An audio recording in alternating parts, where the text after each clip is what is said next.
Aprobado na ng komite sa Kamara ang panukalang pag-ambagin na rin ang military at uniform personnel sa kanilang retirement pension fund. Kasabay nito, magkakaroon sila ng 3% taon ng sahod. May unang balita si Oscar Oida.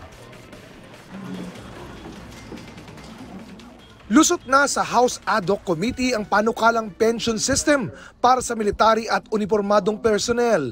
Sa ilalim nito, mag-aambag na ang militar, pulisya at iba pa sa kanilang retirement pension fund, gaya ng ibang kawani ng gobyerno. Dati kasi itong pasa ng buo ng gobyerno ang kanilang magiging contribution mula 5% sa simula hanggang maging 9% pagkalipas ng 7 taon. Naging kontrobersyal ang pagsusulong ng gobyerno sa panukala dahil may mga nangangambang magkakaroon ng mass resignation kapag ipinatupad ito. Pero kasama rin sa panukala ang taunang 3% sa taunang taas sahod sa loob ng 10 taon. May garantisado na po tayong salary increase na 3% per year. Pangalawa, magko-contribute din sila like everybody else in public service. Nang 9 sa kanila, 12 sa national government. Kung iisipin nga, dahil dito, mas malaki po ang ilalaan ng gobyerno para sa MUP, para sa military uniform personnel, ng halos 70 billion para po sa counterpart ng government. So sa bawat pisong ilalagay nila, maglalagay ng government na 150. So, lamang pa po sila.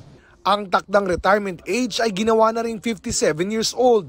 Sa kalagitnaan ng pagdinig ng komite, umalma ang chairman ng committee na si Albay Representative Joey Salceda dahil gusto ng AFP na magkaroon ng sariling trust fund, hiwalay sa PNP at iba pa.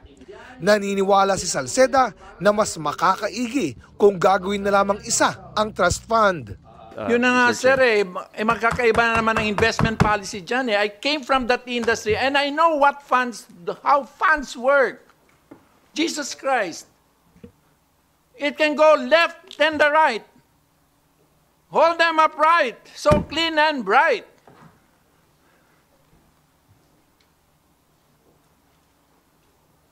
Sasayangin lang natin itong reforma to kung sa pagdating after 10 years, mas magaling yung pag-manage ng isa, yung isa hindi.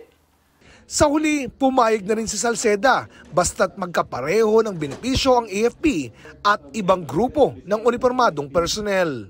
Ito ang unang balita, Oscar Oida para sa GMA Integrated News.